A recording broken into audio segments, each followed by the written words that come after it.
And obviously, oh god, I hated the line where he's like experimenting with girls. I'm like, oh no, Joel, no, Joel, no, Yeah, no, no, I had Joel. the same reaction where I was like, come on, man. Okay, so I don't like. I'm not mad. Am I disappointed? Sure. Who wouldn't be disappointed? But Avengers Doomsday and Avengers Secret Wars got delayed. Correct. And here's my thing. Here's my thing. Well, and specifically, I'm not mad they at it. got delayed by a year apiece. By a year apiece? I thought Yes, they I each think it's got like delayed. Doomsday now comes out 2027, and Secret Wars is 2028, I believe. I believe they were both delayed a year. they got delayed more. When I last read it, it was like December 26, December 27. I read they only got delayed by like a few months. No, I'm There pretty is a sure it was a full year. there's a chance they could have added more since that first article came out, but I'm very confident that first article came out and it said it was only So like 6 months. okay, no, you're right. It is going from so Doomsday is going from May 1st to December 18th. Secret Wars is going from May 7th, 2027 to December 17th, 2027. So they're both being pushed by almost equal margins Yeah. to still come out within the Which same time frame. right. Which here's the thing. I'm not mad at it. I have no I'm not reason to mad be at it mad at that. either. That's actually a smart thing. Now, here's where I am mad, and this is where I really hate our fan base, Brandon, for a few reasons. Because there are some people who go, "Yeah, no, it got delayed. They can add Spider-Man." No, that is not the reason they're delaying it. They were not going to add Spider-Man just because they delayed the movie. That's also not the reason they're doing it. They're doing it because they don't have a script ready, or they're feeling that it's not in a place where they can film right away. So they're going to push it back. Gives them more time Well, with filming, digital effects, all of it. yeah, from what I saw, they already started filming. It was that I think it's that they realized that they needed more time. Like they started filming and were like, "Oh, we need more time." Which I think is a good thing. Now, there's two things with this that I think are very interesting. One, this means that the fourth Spider-Man movie now comes out before the Avengers movies Yes. instead of after, which does that mean that they have to change the plot, or does that mean they're pushing that movie as well? Because that's a really big, like, I think they purposefully put it where they did after because of Sure. where it takes place. But now, are they shifting the script a little bit? Because that movie hasn't started filming as far as I know. Right. No, I don't think so, unless they have been like secretly filming, but I feel like we would have heard if they would have started. Because I think that Especially movie was because what, June of 2026, right? it's actually July 31st of 2026, funny enough, Oh, it was because I your was really birthday. happy about Yeah. that. It was my birthday. That's why I'm really hoping it doesn't get delayed because I'm like, that's really Yeah. So cool. yeah, this will also be the first time we get a December release for a Marvel movie in a while, right? Because we've been When getting was the like last three time? movies front loaded into the year, like February, May, and then summer. And now it's going to be pushed into December, which is, did Endgame come out? No, Endgame was May. No, Endgame was So, May. yeah, What was the last December release? That's what I'm trying. I don't remember. Was it Wakanda Forever? Wakanda Forever might Ooh, have been the oh last no, December Wakanda release. Forever was a November. That was a Thanksgiving release. That was okay, but that's That was still a in the latter Thanksgiving half of the year. release. True, I don't true. even Yeah, yeah, remember yeah. if we had a December release ever for a Marvel movie. I don't even remember. I don't know. It's the week There's not. before Christmas. I So, mean, technically the holiday special of Guardians. I mean, technically, but yeah, but I don't count that. I don't count that. Um, so Yeah, it's going to be interesting for it to be released in but December, there's one though. other thing. There's one other thing. And this is the more important thing to me than even the Spider-Man one is. Yeah, It releases the same day as Dune Messiah. Doomsday, Avengers Doomsday, I believe, right? It's Doomsday, not Secret Wars, that releases the it's same Doomsday. day as the third Dune movie, which to I'm me so is happy huge. you I caught on love to the that. Dune movies. I love the reason why I caught on, I mean, it's all over the nerds news sphere because the last time something this weekend, and I did not see Lilo and Stitch. I don't think you did either. I wanted to, didn't get around to it. Didn't get But around to we it. had Lilo and Stitch in Final Reckoning, which is a pretty big summer movie dual release. But the last Sure. big dual release was Barbenheimer. It was Barbie and Oppenheimer, two very big movies. Yeah. I'm going to say something very controversial, but I don't think it is. Dune and Doomsday, way bigger than Barbie and Oppenheimer. Like Probably. miles bigger. If you're looking at it Like from both of those a movies are doing a bill. Both of those movies are doing a bill. Easy. yes, if you're looking at it from a honestly a nerd perspective, yes, I think it's bigger.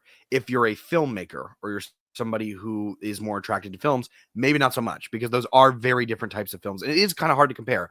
It's like it's probably a closer comparison to Glicked with Gladiator 2 Yeah. and Wicked. No, Glicked, first of all, very stupid name. But second of all, that was more of a like to me, I didn't feel it, and I felt like most people didn't. I felt Oh like yeah. everyone felt Barbenheimer because it honestly, the only other thing, and this was in the video game sphere, was when Doom Eternal and Animal Crossing New Horizons released on the same day. That was a Yeah. really big deal in the video game space specifically. Yeah. But for movies, it was Barbenheimer, and now you have what? Doom Messiah? The Like third and is it the final Dune? I don't actually know. I haven't read no, the I book. well, okay. It depends on how far they take it because the Dune movies have the original core books and then there's expansions on them. I believe it's 5 books Gotcha. total in the original core series, and then you move on to the expand. Like technically, there's more because there's the original author who passed away, and then you have Yeah. his son who picked up writing additional Dune books. So it depends Well, on and yeah, I think that's what the TV series might be, because you had the it's Dune like TV the series that I yeah. still wanna watch. I still wanna watch it Dune because I know it's Prophecy. Yeah, released. I Mhm. haven't seen it either. I've heard it's good though. We'll have to Uh, watch it before the movie comes out and probably do a review of the TV series sometime before Dune Messiah comes more out. likely than not, we will. Um, But all good things can come from Avengers getting delayed at this point. I think. I look. yeah, and I'm this not a hater, early but on in the process. That's what I'm happy about, is that they didn't wait, they didn't push it, they didn't do reshoots, they didn't this is while they just started filming. sure. Yeah. No, I agree with you. And again, maybe they'll. I don't know. Maybe they're halting filming, maybe, and then they'll go I don't back, or think maybe they're just doing so. it bit by bit and then doing a bunch of reshoots. I don't know. Maybe it's not even a script issue, even though I think it is. Maybe it's not even a script issue, and it could be something else entirely that came up that now they're rushing to put a delay on. I don't fully know what it Yeah. is. Um, but either way, it's a good thing that they're doing this so that they can have more time to make this as close to perfect as they can. Because again, and this is also why it's a good thing that's a delay. Marvel needs a really big win. This is their really big win. Sure, they can have a good Mhm. Guardians movie. They can have a Deadpool Wolverine. They can have a Thunderbolts. That doesn't matter. It won't matter unless the film that everybody actually wants to see and that everybody actually cares about sticks its landing. Not saying I don't care about the other films, but you get what I mean. Yeah. Yeah. I have one more question for you before we actually kick this off. Do you think that this means we're going to get any more movies building into Doomsday other than possibly the Spider-Man movie? Or do you think that it's still going to be like just what we already kind of have planned out? Even though I don't think we have a full plan for up until Doomsday, right? Now that it's been Mm, pushed, I don't, because we have Fantastic Four, we have the new Spider-Man movie, and what else? What else am I I mean, forgetting? we could have Daredevil be kind of pushed into a little Mm, bit. That's the only thing that comes out before it. It's the only thing that came out before it Daredevil anyway as well. I don't want to Daredevil's include gonna that, but be a it part of could. Secret Wars, not Doomsday. Daredevil will I be in agree with you Secret on Wars that. for sure, but not Doomsday. Doomsday is gonna Um, be the main Avengers teams that we've been building out, mhm, and Doom, and a Fantastic Four, and the X-Men. yeah, Though they will all those big teams, in terms of the even more characters, I don't think they're gonna come in until Secret Wars. And that's gonna yeah, be the bigger than Endgame. You're gonna have whatever the portals or whatever it is, and you're gonna have hundreds of Marvel characters. Honestly, like yeah. I think they're gonna go balls to the. I think they're gonna go insane. I think they're gonna go both Oh, school. yeah. I think it's gonna be insane. There are people they haven't even announced yet that I know that are gonna Oh, be in that yeah. movie, and we're gonna be either surprised to see, or it's gonna be like, "Oh, well, we knew they were coming. They just didn't announce them." But I Yeah. think that as far as, like, films that have been announced or shows that have been announced, I don't think so. I think they're still pretty much on track with what they wanted to do. I don't see them changing anything in Wonder Man or Ironheart, which literally drops in a week to like fit into this doomsday plan. I don't see that happening. Yeah. Um, so I think what they got is what they got, and whatever they do as far as what this delay like was caused for, fix it, get it done, make it as perfect as you can. I'll see you at the movies. Yeah. Yeah. But anyway, let's get this started. What's up, Nimrods? It's your boys back with another episode of the Nerdy Nimrods podcast, where your favorite Nimrods talk all things nerdy. I'm your host for today's episode, Brandon, aka Parrotfish, here with my co host, as always. Carson, aka Juggernaut. And today we are giving our ranking and review of Mission Impossible Final Reckoning. Last week we did the ranking of all of the Mission Impossible movies after I spent way too many hours rewatching all of them. And this week we will be giving our review on Final Reckoning. But before we get to that, Carson, how are you doing? How's your week been? I am alive. That's the best way to look at it. Fair enough. Still sick, still chugging along, but it's been a very productive week. Uh, just whether it's work or just personal stuff, I've gotten a lot of stuff done this week that I wasn't exactly expecting to. I got family photos tomorrow, so I shaved. It's really nice. I look and feel pretty. It's great. There you Other than go. that, There you no, I'm go. good. How are you, brother? I am a burnt tomato. If you cannot tell, I am very, very burnt because I have family in town and we did all of the touristy areas today and I did not wear sunscreen. So, yay for me. But no, other than that, I'm good. It's Memorial Day weekend, which is why my Woohoo! family's up here. But yeah, because of that, we're going to try to keep this episode a little bit shorter. So, if we want to go ahead, we have one thing to talk about before The Last of Us, and then our Final Reckoning review. So, Carson, it was your idea to add this in here. So, why don't you go ahead and, while my cat gives a Yeah. little cameo, kick us off? Look, I made a quick video on this just because I wasn't even really expecting to. It just happened to be like I needed a gut feeling to make it. After finishing Andor, I went back to watch Rogue One again, even though I already had watched it after season one. Just because I wanted to see the complete story. I wanted to see everything. Yeah, Not that Andor isn't a complete story, but I wanted to see everything played out. And I kind of mentioned this in my review, and I mentioned this prior. Rogue One to me was a very, very good movie. It might have been the best Star Wars I think we had ever gotten, uh, um, even without Andor. And I walked out of that movie the first time, and anytime I rewatched it prior to watching Andor, going, Cassian Andor, definitely not my favorite character. I really prefer every other character on that screen other than him.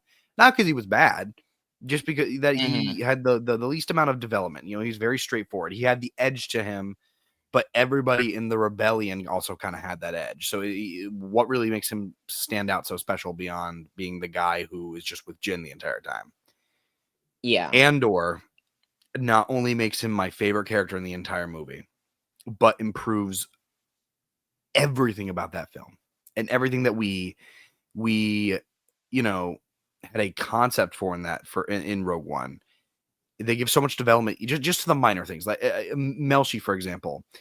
Such a basic write-off character in Rogue One when you look at it from just a film perspective, but after watching Andor, you actually get really depressed and sad when yeah, his character's off. The only thing I'll say, and again, they don't plan this out, is you don't technically see his character die in the forefront. You see it in the background of a shot. You just see him drop dead, and you're like, oh my God, Melshi, no. But that's how I yeah, feel. They took a background character who has a few lines in a Star Wars movie that came out in 2016, and they give him a full-fledged arc. a full-fledged character that you get to really sink your teeth into as an audience member. Andor did for Rogue One something that I don't feel like any film or television show has ever done before, which is really enhance its film after it's been released. Better Call Yeah. Saul did that with Breaking Bad to a certain degree, but it didn't so much do it for that story. It did it more for a few select characters. Here, it not only enhances the story, but it also enhances the characters at the same time. It does both.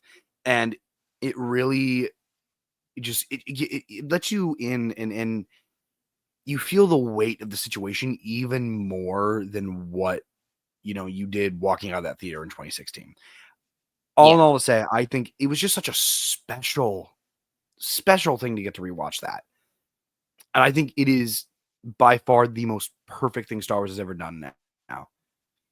I think Andor has not only improved that, it in a lot of ways is the perfect movie, and it is the perfect encapsulation of what a Star Wars is, Yeah. the It literal is a title of the full-fledged thing. war. Yeah. And but also it has casualties, and that in the first Rogue Mhm. One movie, but now you really feel that because you feel for every minor thing that's in this movie now too. And Yeah. it's really cool to see that. Um, I can't wait for you to rewatch it because you're gonna cry the same way I did. I cried for K2SO again. Oh my Oh, god, yeah. I can't believe I did that. Also, because it's funny because K2SO also had the least amount of development in Andor. That's the funniest thing is he Mhm. had the least amount in Yeah, you development in got Andor, him yet I for still 2.5 episodes. You got the one 2.5 episode where he really episodes. pops off, which is Yes. it's the second episode of the last 3-episode drop, which would be episode 11. That's the The main Yeah, episode where you see him with the infiltration of the safe house and things like that. and it's just it knowing where he started and knowing where he ends, you know, it it's such a beautiful thing. And I lost it. The like because I knew it was gonna happen too. It's like I lost it though. Yeah. And with Andor, there was something very special about, you know,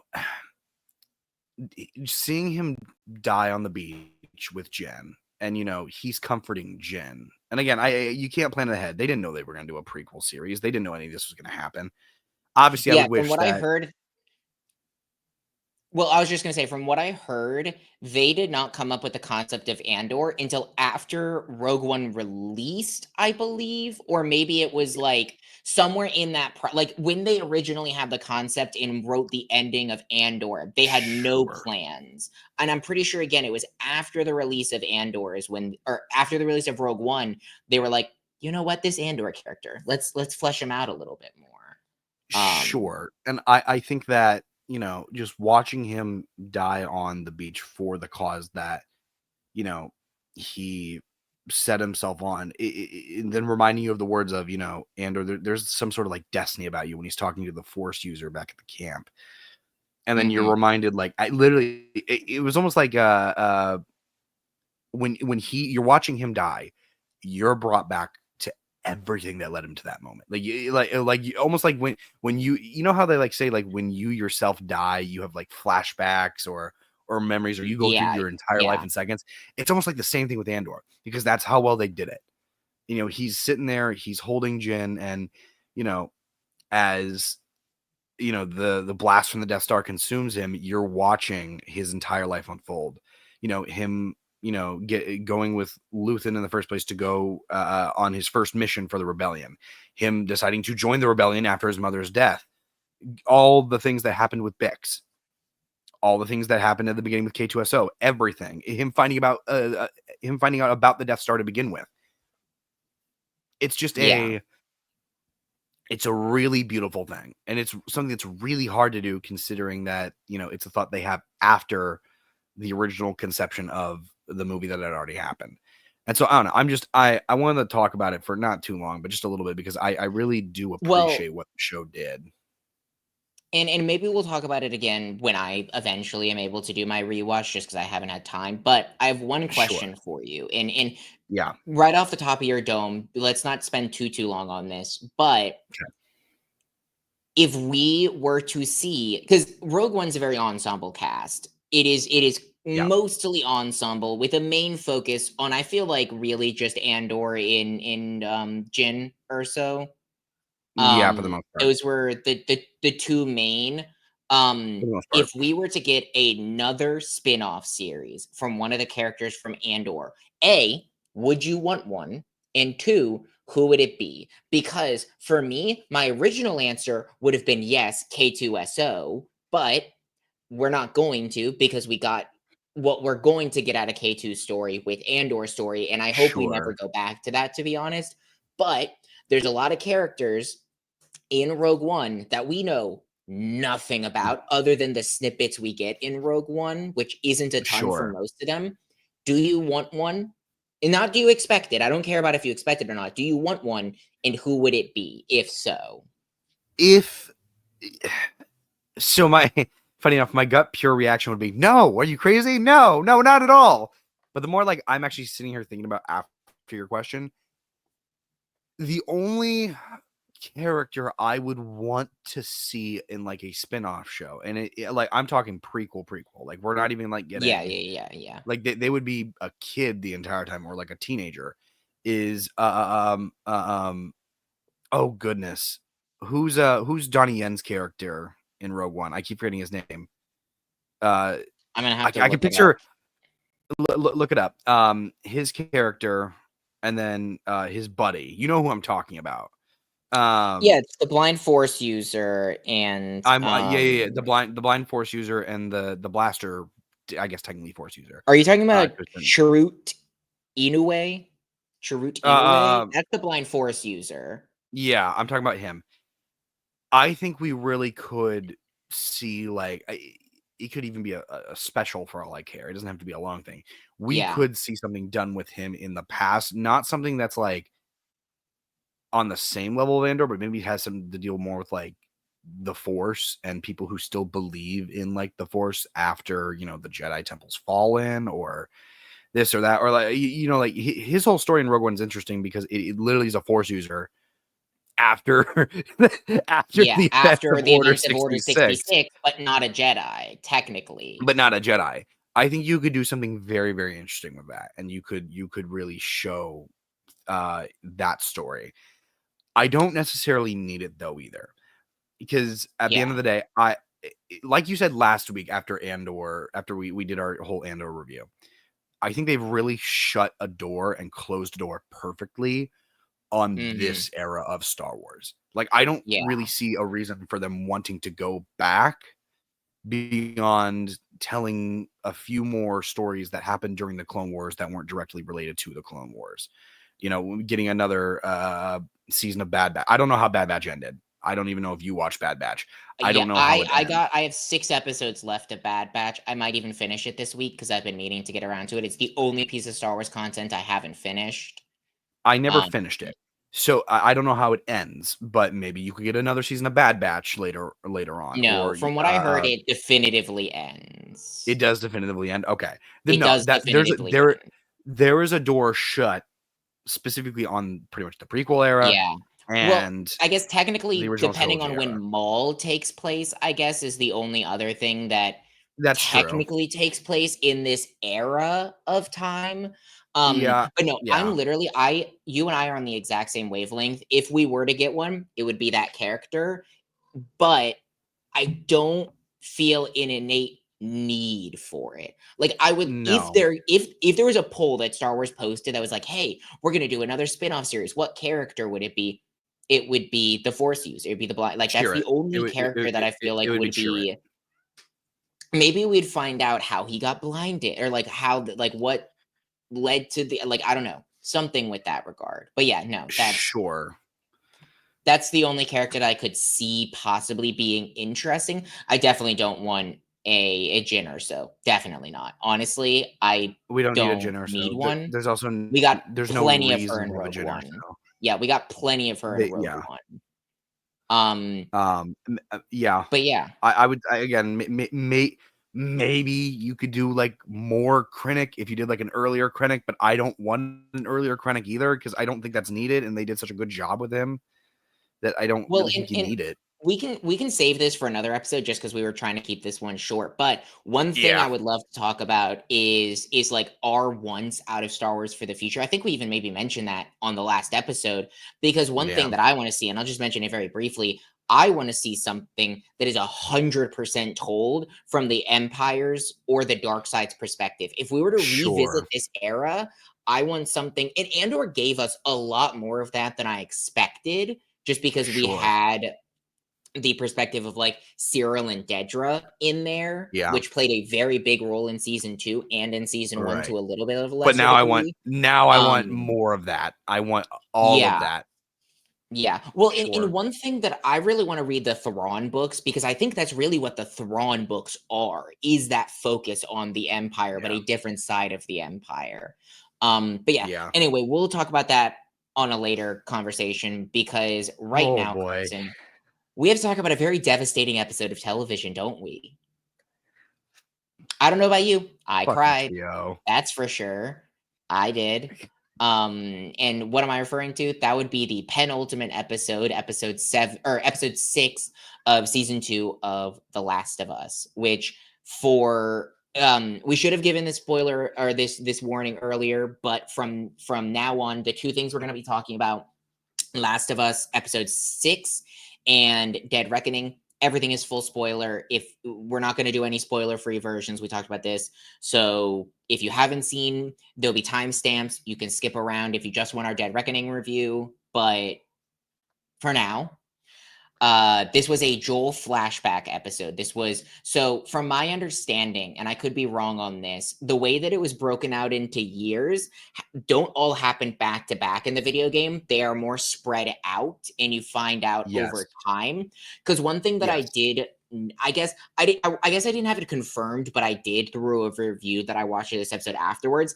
That scene on the porch where we'll talk about it later, but that scene on the porch is the last scene of the video It's the game, last thing at the end which of the game. Yeah. I'm curious your thoughts on that because I honestly have thoughts about them moving it up so early in the show. And I want to talk about that, but because that's literally the last thing we see in this episode, we'll save that for the end of our conversation. For now, what like where do you want to start this? Because this was one of my favorite episodes of this. This is like by far like I've loved this season so far. I feel like way more than a lot of people have. Maybe just because I'm a non-video Sure. game player, at least of Sure. Last of Us 2. But I've loved this season so far. This episode, for a multitude of reasons, is it's fantastic. It is a fantastic episode. I don't know if you agree with me or not. I think you did from your review that I saw, but I do. I think that episode 2 of season 2 might be the only one that rivals it, but I think that this is not just one of the best episodes of the season, but maybe of the series. yeah, I've heard people make honestly. cases and arguments for it being the best episode of the series. And look, I love a lot of those episodes. I will not argue you if you think this is the best one because this Mhm. offers so much in such a short amount of time. It lifts you up and then absolutely devastates you Mhm. until the very last second when it gives you a glimmer of Oh, hope. yeah. And like in traditional Last of Us fashion, it breaks you down. I want to start by talking about the good in this episode, and there's a lot of good. I actually really don't think I have many Mhm. complaints, if any. Um, I think that this episode really just reminded us why Pedro Pascal is not only the perfect Joel, but why I think the episodes Why he's like been cast in after everything recently because he's a phenomenal actor. he's so good in this role, and even in the short glimpse we had last week of him coming in saying, "Hey, kiddo," and we Mhm. cut to black. Now we get a whole episode with him, and funny enough, we get more development for Joel than I expected to, because Yeah. I loved that opening scene. That opening scene was genius. Um, Tony Dalton plays Joel's father, or Officer Miller, Yeah. in the show. Tony Dalton was in Better Call Saul. He's also in Daredevil Born Again, and he's in Hawkeye. He's the swordsman. Mhm. He's played a lot of menacing roles over the years, more so in Better Call Saul. He plays a really menacing villain. And here, the sound of his footsteps as he's walking in just straight up terrifies you. And they set up this scene so perfectly. And then they take it in a direction that you don't expect it to go. And I thought that was really, really cool. Because usually with those types of scenes, it never leads to anything good. It leads to, the disaster with usually the dad beating the crap out of his kids. That's usually what it is. Yeah. And here they change it by having Officer Miller literally give this speech to Joel about how, hey, look, I'm not my father. Do I go too far? Maybe I do. I don't know, but I'm not my father and I'm trying to be better. I'm trying to do better than he did. And it's a really interesting scene to see. At least for me, I believe, because it's something that sets up, something that is hearkened to later in the episode, but it does in such a subtle way that I didn't expect. They could have set up that scene and then just had it been paid off throughout the episode as you watch Joel attempt to be better than he did through all these, Mhm. montages of the years that he's a father to Ellie. And that's why when Joel says that final line on the porch, which we'll get to later, it broke me. Yeah. Do you have any thoughts on the opening scene though, specifically? Just because I think it was So damn near perfect. I really like, first of all, how it establishes, I guess, further establishes the relationship between Tommy and Joel. For as Yeah, briefly as we see Tommy in that scene, you're seeing Joel, obviously, as the older brother, take that initiative to be like, no, I'm going to take the blame. Like, I will take the blame for this. Obviously, his dad sure, doesn't buy it. sure, But he still puts himself out there and puts himself in that potential danger because he doesn't know how his dad is going to react. So it is a nerve-wracking move to make, but he yeah, still takes it anyway because he wants to protect his younger brother. And that's kind of what we've seen from their relationship with the limited interactions they've had so far. And I also think, and we didn't get to see Tommy, like, I guess, older Tommy in this episode at all, but I feel like that scene also goes to establish why Tommy has now gone out. Like, obviously, again, the events are playing out very differently from the video game. And I don't even know if this flashback is in the video game. Do you know? Because do you remember this when you watched the playthrough? no, no, no. This is like an added thing. This is Okay. completely So added. I feel like this goes to further establish like why Tommy decided to finally go out there. Like it's established to be like a like, oh, I'm going out to rescue Dina and Ellie. But at the same time, I feel like depending on how his actions play out, I guess in the next episodes we'll see. But from what I'm expecting, it is going to play into why he is going to act the way that he is going to act. Um Sure.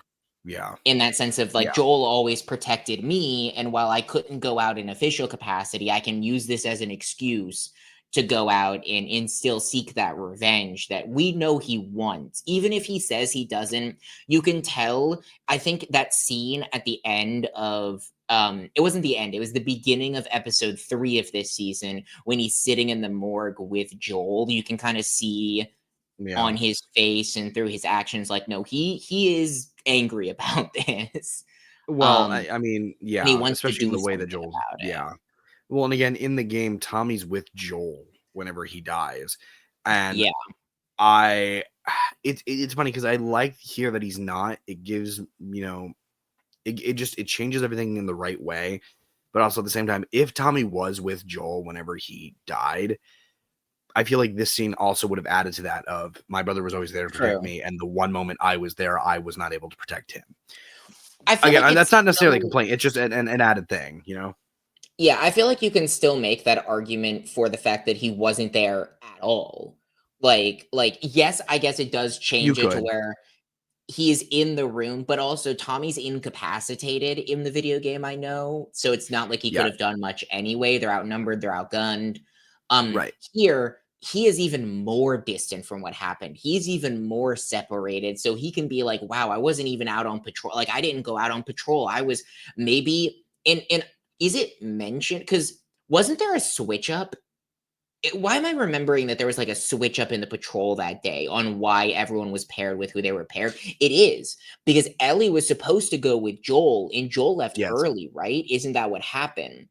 Joel So wanted there Ellie to was still a sleep, and whole so, yeah, the whole yeah. switch up was that Ellie was supposed to go with Joel and then Okay. didn't For wanna some wake her reason, up, I so thought she Tommy just was went with Dina. also supposed to go out there, and then there was a switch up, but I guess I was wrong. But anyway, I love this establishing scene for hopefully what's going to build into how Tommy acts now that he is in Seattle with the rest of them, which is going to play out in this next episode that we get tomorrow, which is the Right. season final of this, which is going to wrap up Ellie's portion of this story, at least the majority of Ellie's portion of the story, because we have gotten confirmation that the next season is going to cover all of Abby's story. That was confirmed Which by, I believe, the I don't showrunner or the director or something. I know you have your feelings on it. no, We're not going to talk about I that right now. I think we should talk not about that now. next episode. We'll talk about it Um, next episode. but yeah, anyways, so this episode after that opening scene follows 4 birthdays, right? It's 4 different time jumps up until the last one, or is it 5. 3? 5. 5? It's technically 5. There's a 2-year time gap, No, after they're 1. there isn't it 5 total years, but 4 time jumps because the last one's 2 years? Or no, you're Sorry, right, because there's the 18th month. There is the or not 18th, there's the 9-month time jump, which is, the last time jump, which doesn't jump to a birthday, it jumps to the night of the dance, the the night of the night that dance, the night of Joel New yeah. Year's. Yeah. Um, let's before we get to that, because that also has a lot like, there's so much I wanna talk about with this, because the first 2 flashbacks, the one where, Joel is just surprising Ellie with a cake, and then the one where she's climbing Mhm. the dinosaur and then goes on the spaceship. Those flashbacks made me so happy. And again, we Yeah. get a good portion of the dinosaur one in the game, um, and we get a different variation of the first cake flashback in the game. But the reason those make me so happy is because those are things that we never got to see at all between Joel and Ellie. Just Joel being a father to Ellie and being the best Yeah. damn dad he could possibly be. Obviously, all predicated on a lie to a certain degree, but seeing him be, Papa Joel, and it was really, really nice to see that, because that's kind of the payoff from season 1. Joel made that choice so he could get that, whether it was selfish Yeah. or not. He made that choice so he could be a dad to Ellie, so that he could, have the one thing that he loves in this world. And it was just beautiful to see, and to see their relationship blossom the way it did. And I think that those 2 scenes are just perfect as like an encapsulation for what their dynamic and what their relationship meant. And this is my argument for the rest of the season. I like Dina. I do. I like Jesse. I do. To a certain extent, I like Tommy in the same way. It's not Joel and Ellie. And this is where the game also failed, for game 2. The dynamic between Joel and Ellie in the first game was so damn perfect, and it I was mean, that so was the entire wonderful. show, was their It was the dynamic, really. entire show. And again, look, I'm okay with the choice, but it really does hurt to know that this is what we could have had, and instead we get Abby killing Joel, and we get this whole revenge quest, and it's depressing. It I is hate it, but at the same time, I love it because it makes the most sense for what they set up.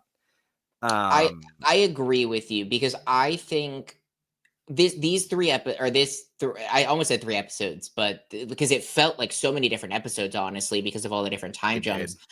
It But did. this episode specifically, it tells you what we could have had, and it gives you what we did have for a short period of time. But I feel like it also sets up why, like, stay with me here. I feel like it sets up why they killed Joel. I feel It like it does. really I get what sets you're about to say. up that in this world, all good things do not last. Unfortunately, that is not the world that they have built out. This is a world where it is revenge cycle. It is devastating. It is you are running Yeah. for your life at all times. The second you get comfortable, I mean, we saw that really in the Bill and Frank episode in season Yes. 1 where granted, they were able to live long lives, but we saw the Raider episode, and we saw or the Raider portion of that episode where they were attacked, and I think it was Bill got shot, and there, even in peace, there is never pure happiness in this world. There just can't be. Sure. Um, and It's I feel like this yeah, episode sets up like this is the happiness that they were provided, but this is the maximum amount of happiness you can have in this world. Because the same goes with Jackson, and Jackson happened in the same episode that Joel died. Is you set up this bustling society, but unfortunately, you don't live in a perfect world, and that's why. And we can get into this conversation this episode because I feel like this is the perfect episode to get into this. Is the so Joel was selfish. I feel like objectively that is true. objectively, it's However, true. it annoys me that the directors came out and confirmed, or the director of the video game came out and confirmed that the cure would have worked. I don't know if you saw that, but it has been officially confirmed that the cure would have worked. I wish he did not do that. However, I don't think it changes things because I love the argument, and it's not even an argument, it's just a true fact that just because they created a cure, I don't think it would have done anything. You would have made like a few people immune, and then what? How are you going to mass produce this? How are you going to distribute this? How are you going to realistically convince people that it works? People are going to think you faked it. People are going to get angry. You're going to get raided. You're going to get raw. It's in this world, even if you made a cure, you are going to go back to the same world that you are in. You're not going to be able to rebuild society as long Yeah. as the infected are still out there. And even if you got rid of the infected entirely, which is a whole different thing than making a cure, I still don't think it Yeah. would have done anything. I think, look, it's what I've said since season 1 happened. This show is a fantastic show for showing the hopefulness of this world and how much happiness you can have, and then showing very quickly of how easily it's ripped away. Walking Yeah. Dead did the exact same thing, and Game of Thrones does the exact same thing. This world that we live in is dark and it's dangerous. And in the world of Last of Us specifically, they live in a world of imperfection, and they live in a world in which everything is broken. And so you can try to put the pieces together as best as you can. It's never going to last. And that's just how it is. Even Bill and Frank, they could have lived longer. If Frank wasn't in the condition that he was in, Yeah. With and if modern medicine and in the and if regular he had modern world, he would medicines, have lived he way could have longer. he would have lived way longer. And the depressing ending for them, while at the same time it being a very nice ending for them because they die together, is the fact that they die together and that they have to Yeah. like they choose to kill themselves. Hmm. That's part of the depressing angle here. And I agree with you. I think Joel was selfish, and I don't hate that the creator revealed that the cure would have worked. I actually think it adds something more to the meaning of why Joel did what he did, especially because Joel knows that it would have worked. It makes it like Yeah. when it was left up to discussion, it was easier to forgive Joel. Now it's a lot harder to forgive Joel because it would have worked. Although I do agree with you because there's Yeah. questions that go along with that.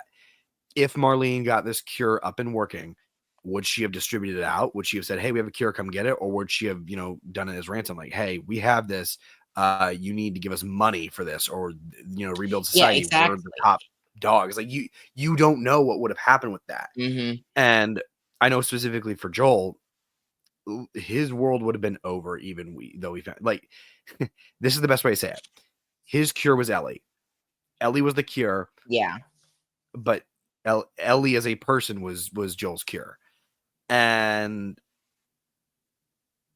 even though Ellie didn't, because Joel was selfish, she didn't get a chance to heal the world. She healed one person who really needed that cure, but it's a different type of cure. And so I do Yeah. agree with you. I think Joel was selfish, and it's so bitter and it's so hard to watch, especially because I wasn't expecting for Joel to shake his head yes to could they made a cure. I was expecting him to go, I don't know, and be done with it. He shook his head yes, like he I knew, and I went, think God. I think he said yes because he knew that there was no other answer that Ellie would have accepted because she kind of I think she made up a world in her head, and Joel knew what answers that she was expecting because she has that line of like, and if you lie to me, and if Joel had said anything about I don't know or anything like that, because technically I don't know is the correct answer, but I don't think that would have satisfied Ellie, especially in the emotional state that she was in. Yeah. Yeah. No, I And agree to with you. And jump it's back yes. Well, Go ahead. yeah, because to jump back to the, like, reason why we started this conversation is because we're seeing that what life could have been like if this had never happened or whatever have you, and that happiness if Joel had never ended up where he ended up, um, and how good of a father he is, but how still imperfect of a man he is. Oh yeah. Because he does a lot for Ellie. I mean, I love the scene where he is trading the Legos with Seth, who is really interesting to find out that he was a cop. I feel like it honestly makes a lot of sense for his character. Yeah. Yeah. Um, but him trading the Legos and it being like, "Oh, I searched those houses," and Joel's like, "Oh, you didn't know like where to search." It's like Joel put in so much extra effort to find those Legos just to trade them in. And I love the scene right after that where you have Ellie. You have the flip where it's like, "Oh, we need to cut the cake," the misspelled cake, mind you, because Seth is Seth. Yeah. And you turn around and Ellie's just smashed the cake into her face because she is a child. And I think that's something that these episodes set up so well that you're not able to get in any other episode is that Ellie's Yeah. what? In that episode, I think she was turning 16 specifically. At the end of 15. this, she was 19. But at that time, at that episode with the cake, I was believe she was turning 16 because then the next one was 17 and then we skip to 19 and then we skip to the 9 months after. So she Yeah. is granted not a child, but she's never had a childhood, so now she's having the opportunity to live that childhood that she never had. Right. Right. And she still And has those inner childlike nature. and as much as I want to talk about how Joel is a perfect father, he also was an imperfect father in a lot of ways. But this is what also Yeah. makes this episode so special, is that it tells a believable story of a dad who, when he was the dad to Sarah, he knew how to handle a kid at that age, and he was able to, have a great relationship with Ellie all the way till she turned uh, uh 17, and Yeah. it all goes to crap. But that literally one of my favorite lines is when Joel walks in and goes, "All the teenage shit at once, huh?" I'm like, Oh, yeah. nope, That was that's exactly how fantastic. That was yeah. that is exactly how a father would react in the entire way. And obviously, oh god, I hated the line where he's like experimenting with girls. I'm like, oh no, Joel, no, Joel, no, Yeah, no, no, I had Joel. the same reaction where I was like, "Come on, man." And I love Was her retort to it as well, like, it wasn't in the moment, but it was a little bit later on where it was like, "Oh, it wasn't like an experiment or whatever," and I think that's when, because later you have the conversation about her and Dina's relationship, and he seems Yeah, way more, like, fine, but I think it was also just kinda sure. like the anger in the moment of everything happening at once, less Yeah, it wasn't so much than about I that. don't It was think he about meant it everything in else. that way. I think it was just everything was happening at once. He was caught up in the heat of the moment, and he was angry. Yeah, because I don't think Joel And honestly cares one way or the other. I think he was just no. kind of caught off guard by it in the long run because he wasn't like, and it's very evidently shown in the flashback when he jokes about, "Is there something going on between you and Jesse? I see the way you look at him." Yes. You know, I clearly know what I'm talking That about. I'm was a like, very no, I awkward don't think you line as do. well, but it was very Well, because funny. but it's Yeah. funny. It's funny because you obviously know It's a that Ellie very doesn't like dad guys. thing. It's a Yeah. very But that's the dad other thing, thing. It's a and Joel Mhm. caught so off guard, and that's what makes that scene so impactful. And then obviously, Joel, that whole scene is for Joel to realize, oh, she's growing up, and I need to be able to give her space, and that's why he says, "Give me a few days, let me fix up the garage, let me give you that space." And Yeah, yeah. you know, It's clear that he is trying because also like we talked about the effort that he put in for the Legos, but like imagine the effort he had to put in to find that video recording of the space. Like where do you even find a cassette tape of a recorded space launch? Like, I think it's a little unrealistic Don't that he know. found it, but at the same time, like, whatever, we can wipe it up to magic. Sure. But Yeah. I mean, that scene also, because we flash back to season 1. This is like the space scene is a build up from what happened in season 1, which was the Yeah. conversation of what would you do if we weren't in this situation? Right. And going to Right. space and things like that being a big focal point of like, oh, what would you do? And you go to space. And Yeah. now we obviously know that that's not possible. That it's never going to happen in this world as it is. Like literally, you would never be able to get technology at that point fast enough for their lifespans. This is the closest Yeah. they'll ever have to that. And I started to tear Yeah. up in this scene. It Um, wasn't wasn't when I actually started bawling. That was obviously the last scene.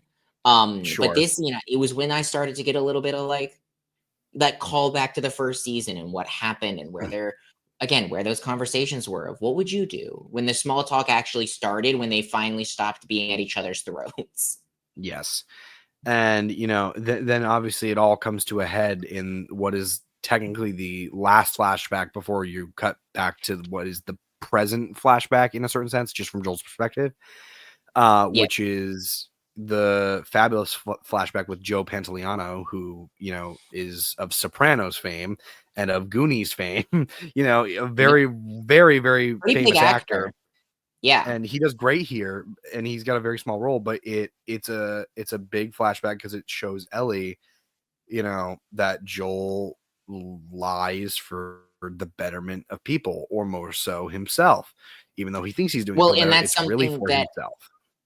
yeah, and that's an interesting thing because that's we didn't really talk too much about this episode beforehand, but one of the things that I texted Carson about was that scene, and that I fully believe should Joel have lied to Ellie? No. I No. think Joel all I think and this is a conversation that is not uniquely to me, but I was thinking it before I heard a review of this where they also talked about the same thing. Where I think Ellie she was obviously mad that he lied to her, but I feel like Ellie would have been happier if he at least would have like pulled her to the side and treated her like an adult. Because in this scene, when he lies to her, he's treating her like a child. And she's 19 at Yes. this point, and he still sees her like a child. If Joel would have pulled her aside and been like, look, I understand. Let's have a conversation like adults. This is what needs to happen. I know we want to. I know we both want him to see his wife again. We both want Eugene to be able to see Gail again. It cannot Yes. happen. And I think that is the objective truth, is no matter how you look at it, whether he had enough time or not, it is a terrible and what are you gonna do? Take him back so that Gail can watch him get shot in the head? Like, what is that gonna do for her? It's gonna be way worse. Joel Like Joel was doing the right thing. He had the right correct. idea, just the way he went about it was the wrong way because he continued to Yeah, treat Ellie like a kid, which is funny because the yeah. whole thing about, Jolie, the whole thing about Ellie going out on patrols was that Joel basically said, when you're old enough and I think you're able to handle it, and when you're an Mhm. adult, you can basically go do these things. That was what the symbolic meaning of her first patrol was supposed to be, was you're an adult, I trust you, let's go out. And even, Yeah, because before this they was even ran on into her Eugene, 19th birthday. This was her yes, even 19th birthday gift, was them going on this patrol. and even before running into Eugene, he's already still treating her like a kid. Like, hey, it's dangerous. Go back. No, I'm on patrol. Mhm. I'm not your kid. I'm your partner. That line dropped. That line sunk me a lot. But I was like, Yep. oh my Yep. god. But still, like, he chooses the wrong way of doing it, and he lies to Ellie and he lies to Gail. And what he doesn't realize he's doing is he is just lying, but showing Ellie the exact same way he lied to her about the fireflies.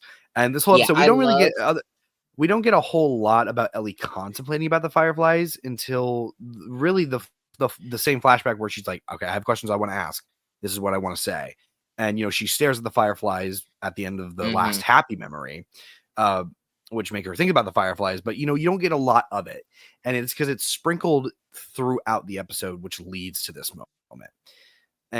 And It's a slow burn. It's not an in your face. It's a very subtle no, but I feel like a noticeable burn that is building up through her rebellious activities. Because if you put two and two together, Correct. the reason she is rebelling is because she feels like no one trusts her and no one is being truthful to her, which to a Sure. certain Right. extent, her main familiar figure is built a lot of their current relationship off of a lie, and that is a bad place Yeah. to be. And that is Yeah. where you get to her being rebellious, and whether it's explicitly stated it's because she knows or not, retrospectively, I feel like for me, it makes sense that that is leading into her more rebellious nature. Right. Yeah. And look, I don't know, man. I that whole scene is just so well acted. The whole Mhm. flashback is so well acted. Joe Pantoliano does a fantastic job in the few seconds of screen time that he gets. Catherine O'Hara, for the few seconds of screen time that she gets, does a phenomenal job. Yeah. But when Ellie looks at Joel and just goes, "You swore," that's the moment I went, "God, okay, she knows." And oh, I hate it. I hate to see it, but obviously because of where the show started this season, you knew that you had to get to that moment, and that was the moment. And that's why Yeah. they're all off. And even in the first episode of season 2, you notice that they're not entirely off with each other. Like, she doesn't want to talk to Joel. Joel's trying his best. That's why when he goes into the house, like, "Hey, oh, you want me to fix the string? I'm going to fix the strings." He's trying to find any little thing to connect with her, and she just doesn't want it. Yeah. And then we get to the dance later on when Joel once again tries to come to Ellie's aid, thinking that Ellie's still this kid, but Ellie's not. And I do think Ellie could have handled Seth. Ellie could I have think she definitely could handled Seth. have, for sure. I understand why Joel stepped in though, because I it's do. that protective instinct, I and do. it now definitely makes more sense why Ellie reacted so big at this time, because Yes. again, you're only talking about a 9-month difference between the dance and the Gail Eugene incident. Yeah. And it also it explains, obviously it makes sense, like, yes, of course it explains everything, but it really does contextualize where we were, because obviously the first episode of the season picks up after all of these memories have concluded. Yes. um and I think, I mean, really, unless there's anything else you want to say about this earlier things, let's get into the meat and potatoes, which is that last scene. And I guess let's, The before we last get into scene. this, I I am very torn. I feel like I'm only torn because I know that that scene on the porch is the end of the whole game as opposed to somewhere within the flashbacks. And I'm torn on if I Sure. like that they placed it here or if I wish that they would have placed it at the end again. And I'm So curious your thoughts on that, because I get that it is obviously setting up why Ellie is going on this revenge trip, because really, obviously you can be like, "Oh, well, she still loves him," or whatever.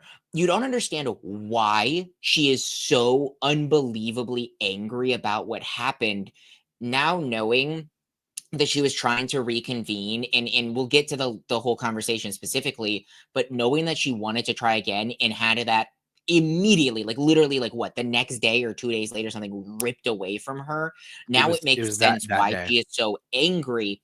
I don't know if I wanted that now or if I would have wanted that at the end, honestly.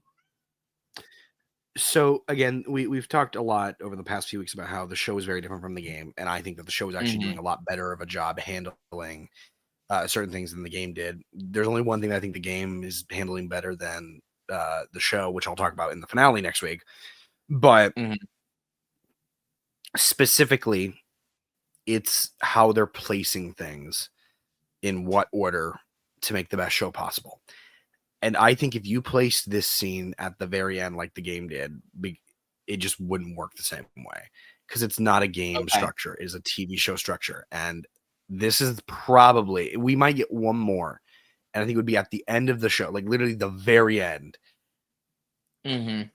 I do not believe we're going to see Joel again beyond them talking about Joel, Yeah, I because think that this is I the think end of Pedro Pascal in The Last of Us, which is a big this loss because I is love Pedro Pascal it and I is. love Joel, but I think Yeah. It's the point. This is the point to wrap up that story, to wrap up the loose ends, and then to lead us into a finale. Now knowing all the information from Ellie's perspective, we literally are sitting here talking about how season 3 is going to be told from Abby's perspective, probably with the same amount of episodes that this season did too.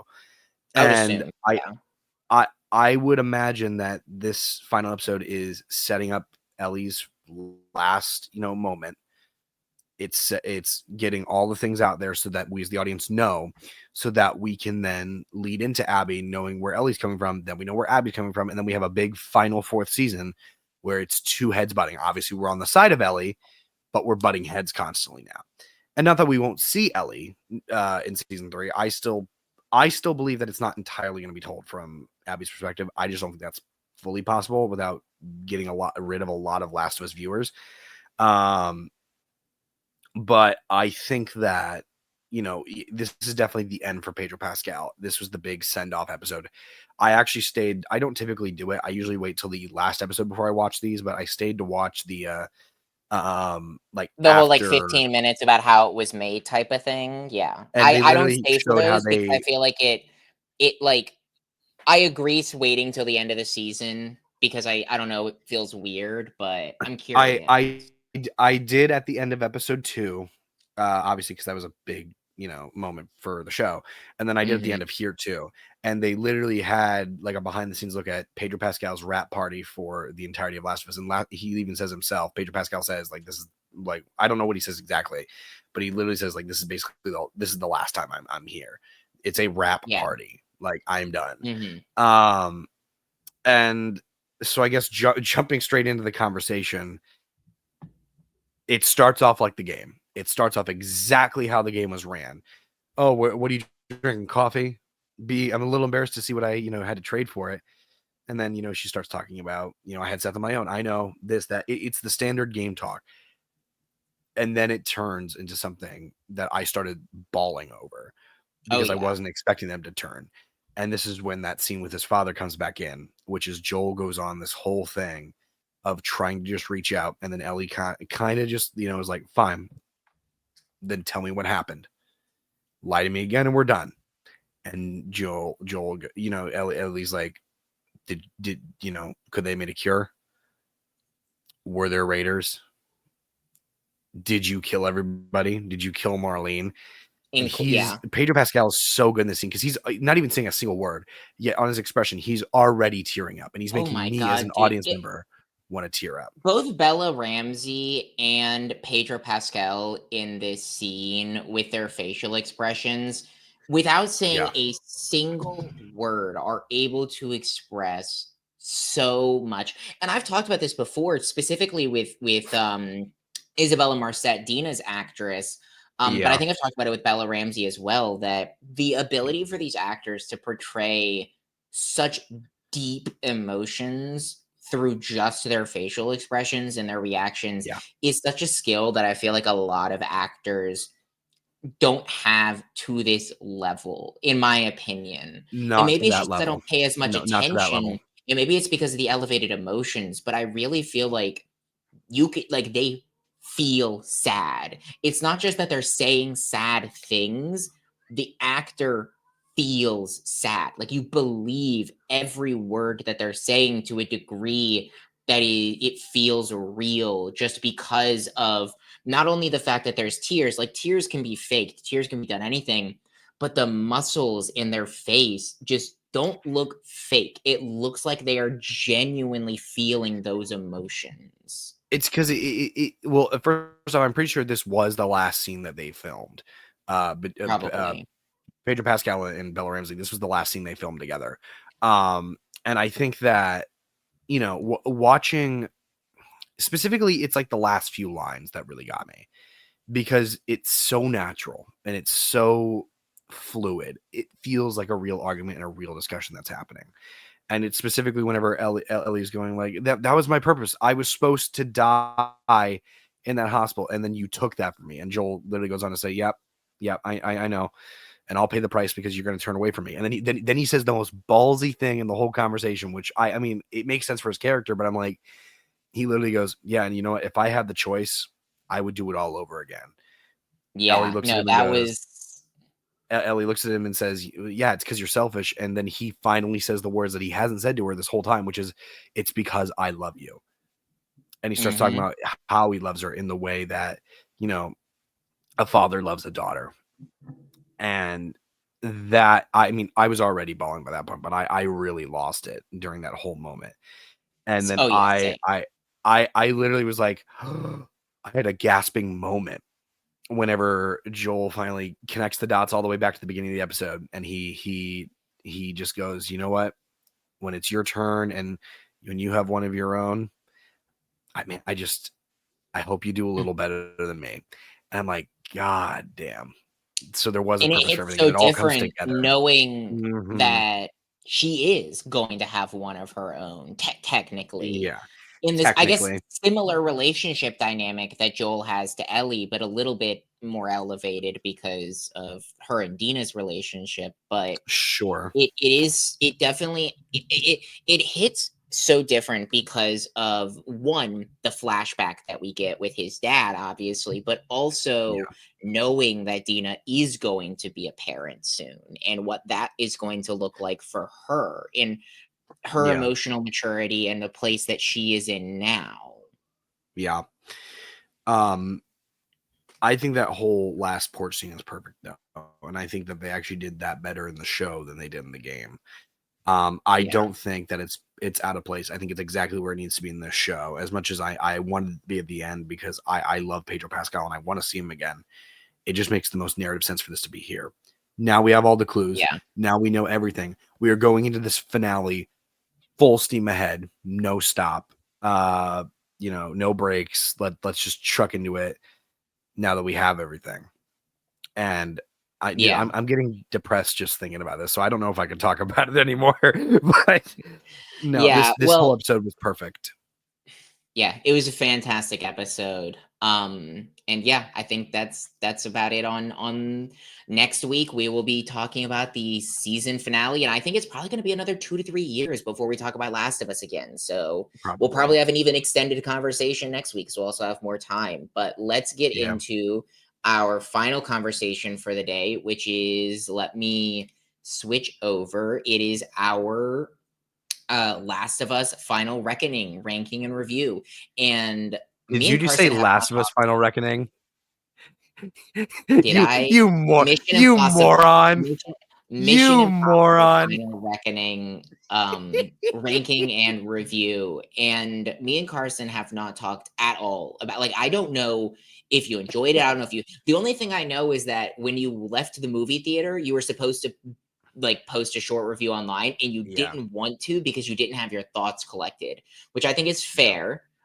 So I know nothing about where you stand on this movie. So let's start off by pulling up our tier list from last week. And like I said, I have no idea how you feel about this. So, do you want to start off with telling me where you would rank this, and then we can explain why, and I can tell you where I would rank this and explain why? So I will also add, because I did just realize this as you pulled it up, we are missing Dead Reckoning. Dead Reckoning is at the very bottom of A, where we did put it. I do Oh, remember that. you're It's not a right. big deal. You It's are not a big deal. right. I want to make a mental note of that. Like, hey, we do have that. Mhm. If you're Yeah. adding it, you can add it. And you can just put it there, but that's where that was. Look, I think that Final Reckoning as an action movie, as a film, and as an experience that I got to sit through is a lot of fun. I think as a film, it is bloated as hell. And there's a lot of things they could have cut out. There's a lot of fat that could be trimmed because when you look at some of the greatest action movies of all time, when you look at some of these things that the Mission Impossible movies have done previously, you know, it's only been close to 2 hours. I think the acceptable one with Fallout being 2 hours and 30 minutes. Yeah. In this one, so I typically give last week I gave my spiel. This is same director that did the last four Last of Us movies, Christopher McQuarrie. It is the You just longest. said Last of Us again. How tired are you? Oh my god, I'm The gonna keep pointing this Empire. out, bro. Mission I'm Impossible. gonna keep pointing It this out. is sorry, Mission Impossible. Christopher McQuarrie directed this one as well. The only difference is the composer, actually. The person who did the Yes. music for this movie is different from, I believe, I can't remember his name, but he did all of the Mission Impossible movies except for this one. Um and so but it's 2 hours and 50 minutes, obviously came out this year, 2 years after Dead Reckoning, which was 2023. Yeah. And here's the thing. It's a long movie. It's only like I think like barely 10 minutes longer, if not less, than Dead Reckoning is for the Well, Mission and Impossible I movies. also thought Dead Reckoning was bloated to a certain extent, and you agree with me Fair too on there. enough. Fair enough. I'm not saying it was as bad as this, but it definitely was bloated. The difference is that I think Dead Reckoning's writing still was very, very good. Mhm. Here, there's some writing that is just unforgivably bad, and I don't know why. Like, okay, the final scene specifically. This is I'm talking more about my complaints first before I get to my compliments, because overall I did genuinely enjoy this. I think I will watch it Well, again. do you wanna give me where you would put this before we talk about it, or are you wanting to do the review and then place it at the end? Because it sounds like you're I'll wanting go, to talk about it and then place it. I'll go ahead and place it. I'm not gonna feel bad about placing it there. You can choose. I will either put it above Mission Impossible 3 or below Mission Impossible 3. So you wanna put But it in it's B tier. it's definitely in B. See, I struggle with this because I was gonna put it at the bottom of A tier below Dead Reckoning, and I'll here's my also accept reason. that. I feel like this has some of the lowest lows of a Mission Impossible movie, even lower than Mission Impossible 2, but I think the Sure. highs in this movie hit higher than even those in Mission Impossible Rogue Nation. Sure. And No, I feel yeah, I like agree with you on that. technically you could say, "Oh, well, that makes it an average movie of B tier," but I think that those highs are so unbelievably high with the action set pieces and what they're able to They accomplish they that outweigh I the still bad. think that I agree with you with the writing of Dead Reckoning is way better than Final Reckoning, which is why I put it below. I feel like the action set pieces are so phenomenal, and I saw this in IMAX. I believe you also saw it in Sure. IMAX. Yes. Um, and so it is a spectacle that has to be watched in theaters. I did not watch any of these other Yes. movies in theaters, and it definitely did detract from my experience, I will admit, but not as much. I feel like if I would have done the same and not watched these in theaters, it would have detracted from my experience so much. Sure. Specifically not seeing it in IMAX because this is almost entirely shot in IMAX. Sure. Um, yeah, I'm comfortable putting it So at the very bottom of A tier. If that's where you want it, okay. I'm comfortable doing that. Um, here's So my I'm biggest gonna I'm problems with gonna this movie. yeah. Well, real quick. So this is our definitive Mission Yes. Impossible tier list, just because I'm gonna switch Yes. back off of this. Um and so run it through one more time before we end. We have Rogue Nation as the best Mission Impossible movie. It is the S tier, it's the only S tier. We have in A tier, in this order, Mission Impossible Fallout, Mission Impossible Ghost Protocol, Mission Impossible Dead Reckoning, and Mission Impossible Final Reckoning.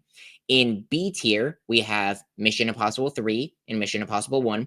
And all the way down at D tier, we have Mission Impossible 2. Yeah. And so this is our thoughts. I'm going to go Yeah. ahead and switch back to our regular studio so we can continue this conversation. Yeah, I'm pretty content with that list. I don't really have anything wrong with that. Look, my biggest complaints with Final Reckoning, I already mentioned, it really is just the bad writing. When it's bad, it's bad, but when it's good, it's good. Um, but specifically, like, there's a scene at the very end, and something I love about this movie that it did was it really at the end of the movie showed the Madam President, or Agent Sloan, whatever you want to call her for the Mission Impossible movies. Technically, right now she's the president, Yeah. and her entire staff, including the general played by Nick Offerman, funny enough, who was just in Last of Yeah. Us. I love Um, Nick Offerman. I love him as an actor. he's so good. But they have a really interesting concept with the entire group there deciding what the fate of the people should be. And it's actually very interesting. It's a very Mhm. interesting dynamic to have because you haven't had that in a Mission Impossible movie ever. And so it's very, very fun to watch that. However, that being said, the writing for some of these scenes is horrible. When we're having a dialogue, even when we have a dialogue now on the podcast, and it's not just because, there might be a delay here and there in recording, we talk over each other or we'll chime in with, yeah, I agree with that. Yes, yes, this, that, whatever. Mhm. When you have a normal conversation, that's how it takes place. It's not one person saying things after the next, like it's a rehearsed play or line. And in this scene, there are specific camera shots that get set up. Oh, cut to Nick Offerman. He says something very important about this. And then somebody continues that, and you cut to another shot exactly at the same time as they start speaking. Yeah. That's not how human interaction works. And so there were a lot of times in this movie when something like that specifically was happening, where I was like, okay, that's too expositional and it's not dealt with in a way that feels believable. Which I feel like, for the most part, even though Mission Impossible is, not supposed to be believable in a lot of ways, it's a lot of death-defying stunts and overblown, over-the-top things with apostles and AI entities. You know, I just feel like you could have spent more time hammering out that writing and making it more believable from a script perspective. That's what made Rogue Nation so damn good, is Yeah. that the writing of that film was so script tight that even the unbelievable things that happened in that movie felt believable. You know, um, and Dead Reckoning had kind of the same problem, but it just wasn't as bad. Here, it's a lot more noticeable, and I think that's because what they should have done is they should have wrote Dead Reckoning and Final Reckoning at the same time, because I feel like we almost have two different styles of writing, even though There it's the does exact same writer. Yeah, there does definitely feel like there was less continuity, which is ironic given what the first 30 minutes of this movie is. There was less Yeah. continuity in terms of the plan between Dead Reckoning and Final Reckoning Yes. than I would have wanted. And so I don't want to cut you off and get into my thoughts right away. If you have anything else you want to cover, No, go but ahead, please, please, please go. so one of the biggest complaints that I've heard about this movie is those first so going into this movie, I had watched one single review, non-spoiler, before going into it, which was Koi's. We both Koi's our only trusted review at this point, really, for the both of Sure. us. Yes. Really. Yeah. Um Really. and I watched his non-spoiler review, which I believe he did with Real Rejects or on his own account, I can't remember, but he talked about how the first hour of this movie is, like, unwatchable. So I went in with the expectation of sitting in this movie and sitting for the first hour and just, like, dragging my feet and being miserable. I I agree, especially as someone who just recently rewatched the Mission Impossible movies, which is really funny because I commented on one of Koi's live streams and he actually mentioned to me specifically about, oh, just because you rewatched them, you'll probably hate the first 30 minutes even more because you just got all of this. And that's what the first, like, 30, 45 minutes is. I don't feel It's that I yeah. hated it because I rewatched them. I feel like I personally felt like it went by way faster for me than I felt like it did for a lot of people. I just feel like them trying to tie it all together was fine with me. I actually enjoyed that. I feel like the Yeah. where I have a problem with it was the pacing and the way that they chose to cut it together. I feel like that Yes. was atrocious. I feel like Yeah. them trying to tie everything together and make it make it a full circle moment all the way back to, what was it, Mission Impossible 3 with the rabbit's foot. Was Mission Impossible 3 or 2? Three. Um, Three. it was 2 or no, Three. 3 was his wife, I thought. So was it 3? Pretty sure it's three. Okay. I Anyways, they try to tie it all the way back with the rabbit's foot, and I loved that they did that, honestly. I felt like it's cool. It answered a lot of questions that might have been unanswered. So Sure. I don't have a problem with the decisions that they made in terms of storytelling. I have a very, very, very big problem with the way that this was edited together and the way that it was paced, because it Yes. felt like I did it. It felt like I went in after just watching all the Mission Impossible movies and picked all of my favorite clips from the movie, shoved it into, we use DaVinci Resolve to edit these, shove them into DaVinci Resolve, and clipped Yeah. them together in 10 minutes. Yeah. That's how it felt like. So I agree with you in every aspect. And I think the thing that I have a hard time with, and this is something that some even like, superhero films nowadays do, is I get it. This is a 30-year-old franchise at this point, or it'll be 30 years old next year, I'm pretty sure. Correct, which is Uh, interesting, by the way, that they released it this year and didn't wait a year for it to actually be, because it's mentioned multiple times in this movie, oh, 30 some odd years, 30 some odd years. It's like, technically, it's been 29 years since the first movie released, because it was 1996 that the first movie released. yes. But But the thing that I have a problem with is that it treats its audience like babies, needing to be spoon-fed every single thing. When I promise you, yeah. the majority of your fan base has seen those movies and know exactly what you're talking about. The only one where I'm like, okay, yeah, you might want to show a quick flashback is whenever Phelps comes in and comes back into play, because that was the first movie, but it's a name of a character. And in a Yeah. franchise, nonetheless, that has a lot of characters, you might want to, just quickly like show a flashback of Ethan's mind showing that character and making that connection. Okay, whatever. That's the Mhm. only one where I'm like, I think that's okay. The issue is it's constant, and that first 30 to even 40 minutes is almost all flashback and to a needless point. When I talk about trimming down the fat and cutting things out of this movie, that's stuff you can cut out. You don't need that to be there. Get rid of it. I don't want to see it because I've already Mhm. seen it. You're not giving anything new. You're just connecting dots. So connect the dots by, they're taking the phrase show and tell, or they're taking the phrase show and Show tell a not little too tell, literally there. yeah. Like Yeah. there is a fine line. Like I want to figure things out and not be told, not be shown things and be told. But there's also the line of don't just straight up tell me. Like you got to figure out that balance. And I think here specifically, it's just overused, and that's what makes the first 30 to 40 minutes really unbearable. And it's honestly for me what, even though I was really sad about it, I know he's your favorite character, and we're definitely getting to spoiler territory when I say this, but it's what bogged When down Luther died. Luther's death. Um, Yeah. and it's unfortunate because I really I did feel an emotional weight behind it, but it was bogged down by so much exposition and setup that wasn't needed, that it just didn't feel earned at that point. Even though we've spent 30 years with this character and we've had all the development, I just don't feel like we had enough to justify his death in that moment. His Yeah. death can happen, sure, but make it justified. Don't just have this entire setup where we're being force fed all these images and flashbacks that we don't need, and then try to give us something dramatic that we actually care about and want to see, because then we're not invested, we don't care enough about it. But honestly, pretty much, and this is how I feel about it, everything from the submarine on, which is like the last hour and 15 minutes, so probably about halfway through the movie, is when it started to pick up for me, and I was like, okay, I'm in this. This is Mission Impossible. I can Yeah. get with this, even though there were some Yeah. like wonky things. It took a while for me to get into it, and honestly, that's because I feel like they also didn't know what to do with some of their characters, and this is where I get mad.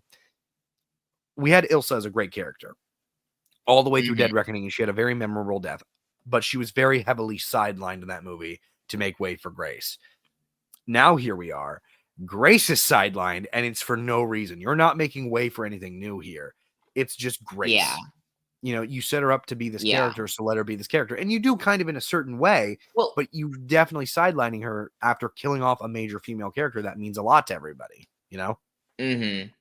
Well, and I think, and this goes back to with Luther's death. Obviously, I talked about last week that Luther is my favorite character in the Mission Impossible series, and that still stays true, very true.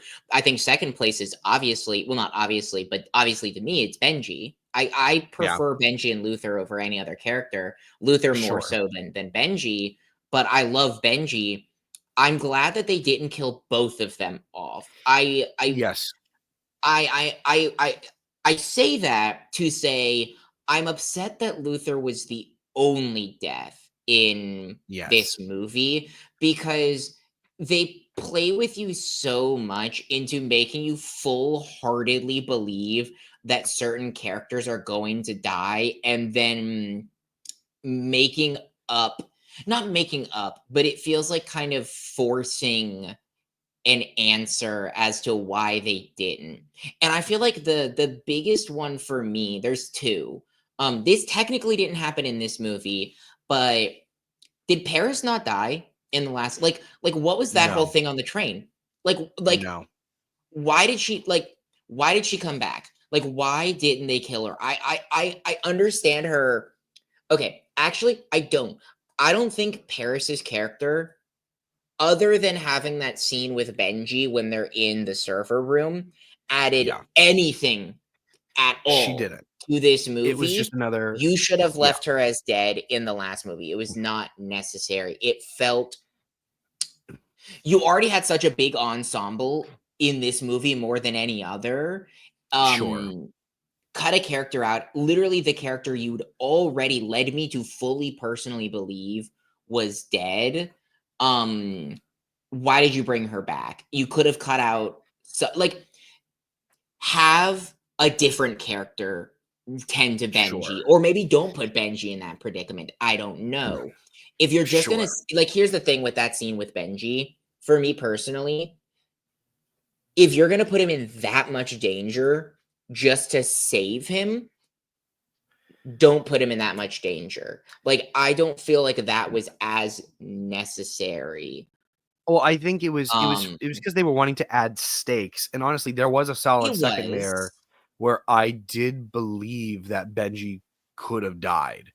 The moment I I did. thought I I knew did he actually. Yeah. the moment I knew he wasn't gonna die was when, the doctor and his wife and the other new teammate stay behind. I can't even remember their names. That's how, like, forgettable some of these Yeah, characters are. exactly. Yeah. But they stay behind. They're like, "Oh, get Benji to the server room. Try to save him." I'm like, "Okay, well, he's living." Like, you should have let Benji stay there Mhm. as long as possible and then move him, because now I'm like, "Okay, well, I don't think he's gonna die at all now." And so they Yeah. had stakes for a little bit, and then they kinda ripped it away. It still wasn't enough to be like, "Oh, I'm totally, like, out of this." I thought the whole scene where, Paris and Benji were getting operated on, or sorry, specifically Benji was getting operated on, I thought that was tense. I was at the edge of my seat watching that happen. Okay. It was, and I enjoyed the scene for what it was. It just goes back to the whole thing of It's not necessary because it didn't. they Yeah, I get what you're saying. they're so non-committal with their deaths, other than Ilsa and that's it, really. Ilsa and Luther are the only two Sure. committed deaths that they made. Because here's the other thing. The only other, or not the only other, but the major other incident where I feel like they really tricked us, similar to how they tricked us with Paris, was when the house was burning down and the coordinates were being sent out. You're led to believe Yes. that what's the character's name again? I cannot remember. He's the one that I manned. I know who Yeah. you're talking about. I I can't did even. love the full circle moment, by the way, with him being like, they mentioned that they're going to ship him off. I love that, honestly. I loved his character in this movie. I feel like he's phenomenal. That's why I feel bad that I don't remember his character, and I'm actually going to look this up while I talk about it. But Go ahead and look it up while you talk about him. I feel like my problem is I fully believe that he was going to die, and I feel like it would have added so much to the emotional stakes of this movie if he had, If because he he was did. fully prepared to. That to Yeah. have that ripped away from us in the way that they did felt so, it removed even more stakes from the movie. Well, It and really did. here's another argument. They did kill characters in this movie, but it's kind of the MCU effect every now and again. They only killed characters that weren't William that big of Donnell, stakes. Agent Donnell. Donald, thank you. Yeah. They only killed various characters in this movie. Like, specifically, let's talk about Nick Offerman, the general, dies Yeah. in that There's chair. 2 deaths. There's the You don't general. I don't care. you don't care. It's the same thing with Quicksilver in Age of Ultron. A little bit more weight, but not enough to fully care about it in the way that I think they wanted us to. And that's because you're not taking big enough risks or stakes to provide this. Just because it's Nick Offerman doesn't make me care about this character. The only actor Yeah. I'll say that about is Pedro Pascal. because I love Pedro Pascal. Well, and But comparing it to The Last of Us is unfair because you get so much more out. Well, I guess you're comparing him to Bill in Frank episode with Nick sure, Offerman, but you get a whole sure, hour with them as opposed to here you get. I think he probably had 5 minutes of total screen time in this movie, if I had to guess. probably, Maybe a little bit more, but like probably. 5 minutes total. And so it's like, if you're gonna kill characters, that's fine. That was a character that, like, that's honestly something you could have written out and it wouldn't have changed the plot. Honestly, I would have felt more impactful if Angela Bassett as Sloane, went to her team and was like, "Hey, everybody, this is what we got to do. I'm not gonna launch those missiles. I'm not gonna do this for America. I'm gonna just shut everything down using the electronics because that's the right thing to do." And that brings everybody Mhm. together, is her making that decision. Because you can also see everybody's like nervous. Nobody wants to do this. And then for some reason everybody's like, well, Yeah. you can't do this, don't do this. And the guy shoots Angela Bassett, or tries to, and then shoots Nick Offerman. I'm Mhm. like, that's not needed. We don't need that. Just say that you're gonna not do it and then cut the power and cut that out because that's not needed. Well, and I feel like with Nick Offerman asking for the gun from the petty sergeant at the door, my assumption was that we were building to when Angela, like this is what I thought was going to happen, is that the president, Angela Bassett, was going to say, "No, I'm not doing it." Nick Offerman pulls out a gun, points it at her, and we get a Yeah. tense hostage type situation. I thought that was going to happen, and I was actually really, really excited to see where that goes. Then to have one of the random offshoot characters that you could assume was like, we don't even know his motivation. We know nothing. He dies instantly. Um, and that felt weird. Like I don't get why they went that direction and didn't go with the direction of Nick Offerman holding the president hostage. But it, here's the thing. If you want to talk more on this, we can, but I feel like we've been very negative on this movie and we've put it at the bottom of A Yeah. tier. Yeah. Let's talk Let's about talk about good. why we put this so high, because I feel like when this movie hits, it hits so well. And It the reason and does. this is the reason why I fought for this movie to be at the bottom of A tier versus the top of B tier is specifically a very personal reason for me, and that's just because I have a I have a problem with when I watch movies, even if it's a mythical fantasy world, if it's a fake world, whatever. I like when things make some logical sense. And Sure. there were multiple times during this movie where I was sitting there and thinking, "Oh, why did this happen? Like it makes no sense. Why did this happen?" And then they answered my question. I'd sit there and be like, "How does this make logical sense? How is he going to do this? How is he going to accomplish this?" And then it makes sense. And they actually Sure. answer, "Oh, why are you going on this summer? Why are you jumping at, like, why are you on this?" Like, there's so many questions that get asked that I'm like, this doesn't make any logical sense. And then they And then they actually answer it. provide me with an answer that makes total sense. And I get and you. that's why I feel like the writing is actually really good.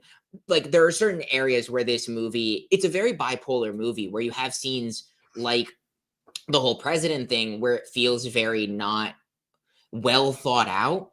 But I feel like you said, I feel like they put all the effort into writing these moments and making the writing make sense in these logical steps on where the Correct. plan gets accomplished, why they're making the actions that they're making, specifically with Ethan's Correct. team and what they're doing. I feel like all of that is perfectly planned out, perfectly makes sense, Yes. is a really good idea on how they go from place to place to place. It answers all of my Right. questions where they focused all their effort here as opposed to the side stuff that didn't matter as much, even though it should Right. have. It should have gotten the same love and care. They just didn't give it. Um, Well, and then talking about because like the emotional moments specifically, if we're gonna talk about good writing, when the emotional moments are there, they are very, very good. Like there's not like a missed moment, yeah. there's not a missed opportunity. They did exactly what they were supposed to do. Luther's death, even though it's bogged down by flashbacks and whatnot, it is very, very well written and it's very, very, very good. His last few lines to Mhm. Ethan are very. It's exactly what that character would say, Poignant. and it's Yeah. poignant. Yeah, I like that. And you can even see it in Tom Cruise, man. He's really good at his job. I love him as an actor. He's great. Yeah. But you really can see it on Ethan's face in this scene of I don't accept this. I'm not just gonna let this go. Like, get yourself out of the cage. And Luther's like, no, I'm this is going to blow up. I'm going to blow up with it, but I'm not gonna let it take this city. So get out of here. Yeah. And because Ethan's always been put in this box where it's like, oh yeah, no, just come over here. We'll do this. We'll figure it out. And Luther finally puts his foot down to Ethan and be like, no, like sometimes you just can't get out of it. And this is what Yeah. I signed up for. So get yourself out of here and go get Gabriel. Yeah. And Well, because that's the thing that it's really, emotional. yeah. Well, because that's what really sets up the way that, and this is the other thing that I feel like is really well written, at least for me, and maybe you disagree. This is what sets up for Ethan every other time in every other Mission Impossible movie. He is able to get out of any situation that he's in. He is able Sure. to save people, other than with the exception of Ilsa. Right. In the last movie, he's able to get out of most of the situations. And Ilsa very much broke him in his resolve in the last movie. Luther's Yes. death, I feel like, breaks him even more and is what leads him to take the actions that he takes, because now he understands that he can't just get his way through Right. whatever he wants. He can't just force Right. his way through everything, because now he's Right. lost. Literally, Luther has been with him since day one. He is the Yeah. excommunicado person that he brings in on his team, that is there in the first movie against Jim, and is with him in Yeah. every single movie, whether it's a Yeah. kind of big character to a major character in the movie. He has been there the whole time, which is also why it makes sense that he's the one that they chose to kill, because it would have held the most Sure. emotional weight. Right. Yeah. But yeah, his death sets up why Ethan acts, to me, differently than he typically would in this movie compared to the Right. other movies. Right. Um, but let's talk about the really what we're here for, honestly. It's the action set pieces. You have two major action Best set pieces best in in the this movie. franchise. You Holy have crap. the submarine scene, which I had actually seen a little bit of snippets of how they filmed that, and they were underwater. He was in a pool. He was in a set in a pool, but they were Yep. underwater. They filmed that actually underwater.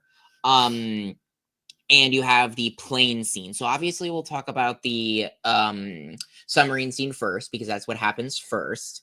And I have one singular complaint with this Yeah. scene. And I feel like it's not really a complaint. It's just oh, if they would have done this, I would have been interested to see if they would have done this instead of that.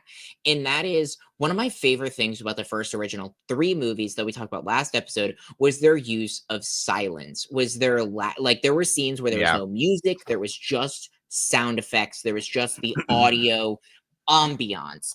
I would have been interested to see how that submarine scene felt with no intense Sure. background music. I'm not saying Yeah. it would have been better, because I don't know.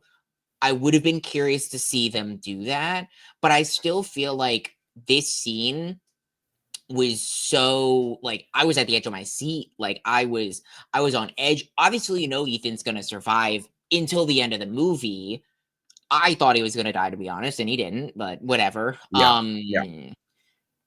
I think he should have died. We'll talk about that later. But anyways, I still felt very tense watching this scene. And it's because I have claustrophobia, and this is a very claustrophobic environment. But Sure. also, it is it's so not believable. But again, one of those scenes that I can stretch my imagination to be like, oh no, I could see a person going through and taking all of these steps that he's taking. Yes. Yeah. I agree with you on that.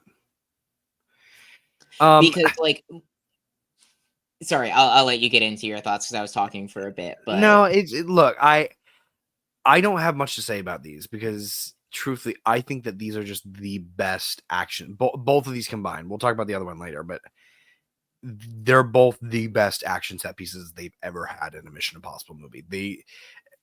talking about going out with a big bang, they really go out with a big bang. I mean, they're doing things that Tom Cruise is 60 years old and he's doing some of these things. I'm like, good God, man, just let yourself rest.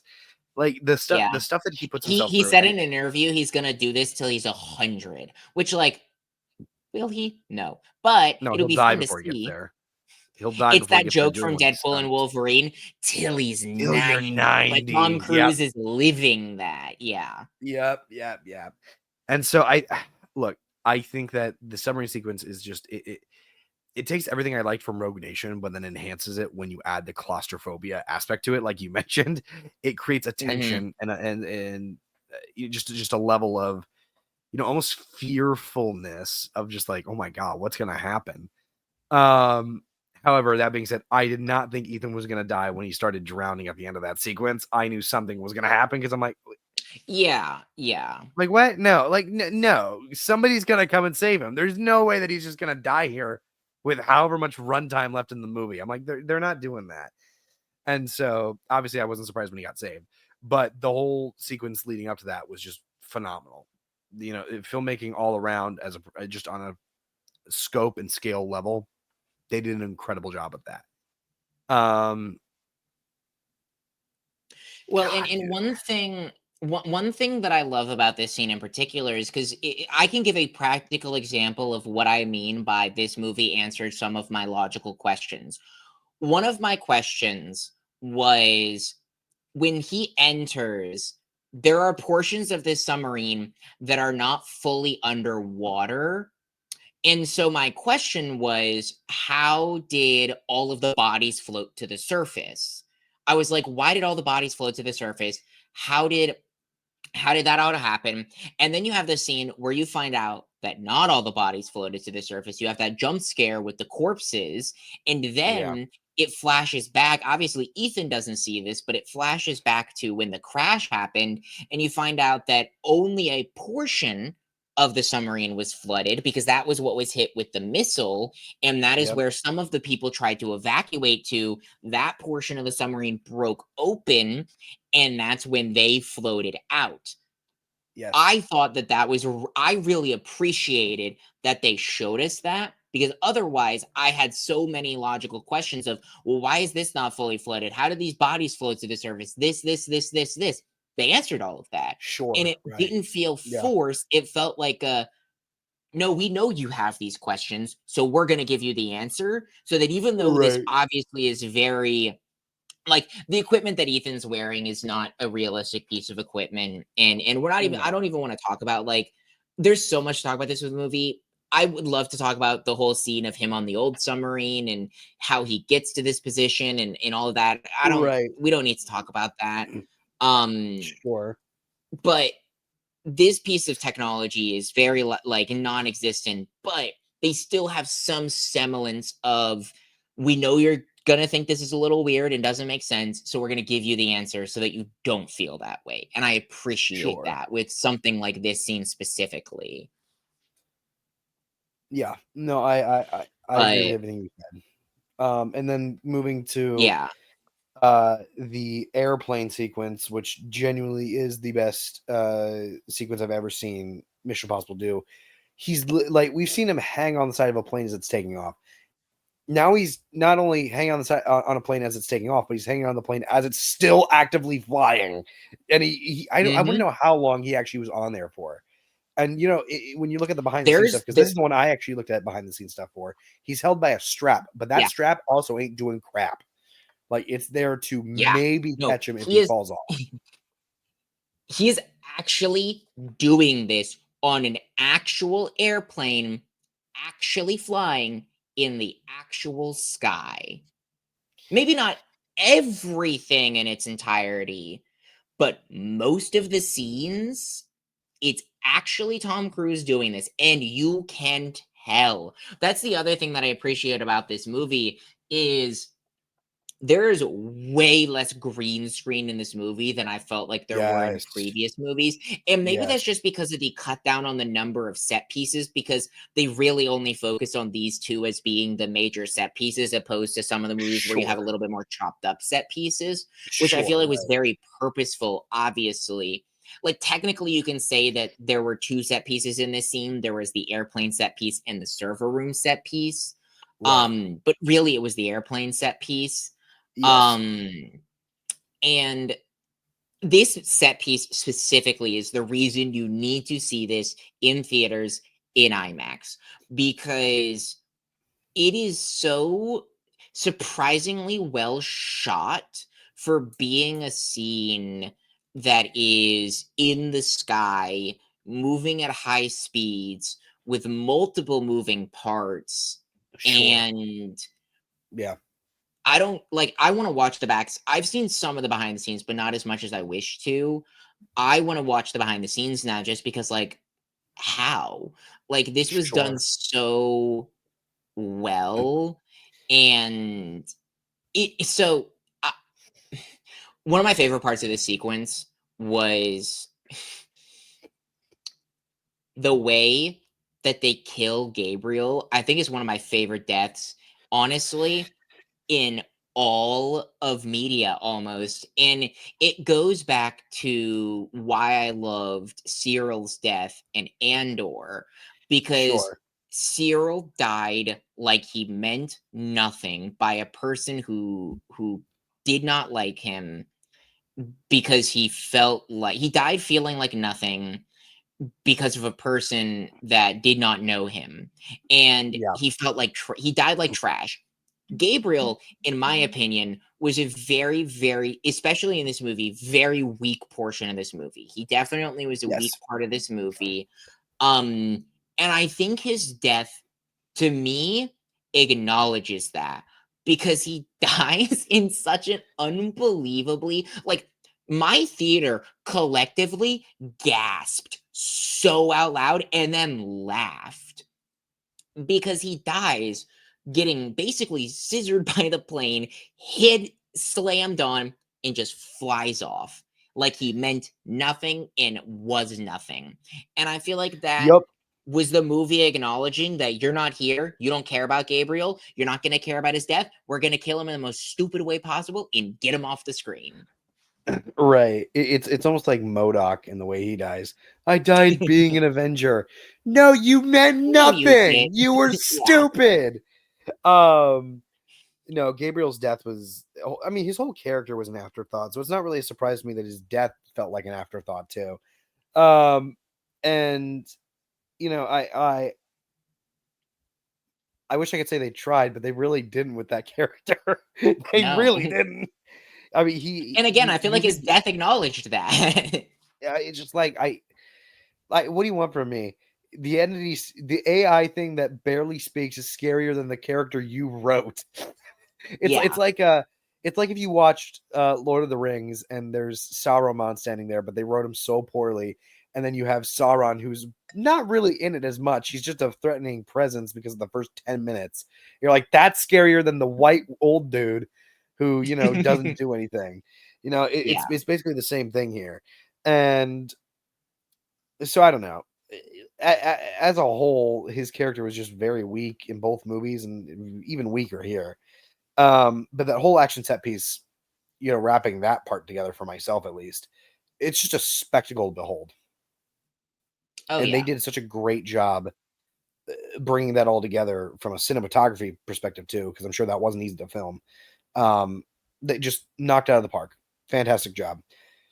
Do we Yeah. want to I talk about the last thing, which is Ethan Hunt living and, not So, dying? yes, that was gonna be my last thought, because I could talk about this movie, honestly, a lot more, but I feel like this movie doesn't need it. It doesn't need us to go scene by No, scene and shot by shot. I feel like you're mainly no. just here for the 2 set pieces and Ethan and Benji, and things like that. I w this movie makes you believe, at least for me, and I also feel like for the audience, believe that Ethan is going to die. And the reason specifically, and I Yeah. I played it out of my head, is he doesn't have a parachute. He's going to let go. He's going to accept the fact that he's going to die. He's going to connect the two pieces in the air when we cut away, and we're going to see him laying dead on the ground. And when we cut and we see him laying on the ground and he's still alive, I honestly was not a fan. I don't think you need to kill, like John Wick. John Wick killed John Wick at the end of John Wick. I don't think you need to do that. I just feel like, why make us, at least for me, and I believe the audience that I was sitting with, fully believe and literally show us practically that that is how he could die, just to not do it, and not do it in a way that it's just a cutaway and then you cut back to him laying on the ground practically. In To be more specific about that, is he parachutes off. He is looks like he's gonna be fine. Okay, cool, fine. They're playing the angle that Ethan's gonna live. Whatever, that's fine. I Sure. did not have a Right. problem with it up until that point. When I had a problem that he was still alive was when they lit his parachute on fire, burned it to a smithereens, and then he lived. Because if you were gonna Yeah. have him live, why did you need to burn the parachute? That added absolutely nothing to the scene. It was It's completely it's unnecessary. It added it's the 0 surprise stakes factor. to me personally. It's just shock value. That's all that it is. It doesn't mean anything. It's just so that the audience can go, oh, okay, he's probably dead. Oh, no, he's alive.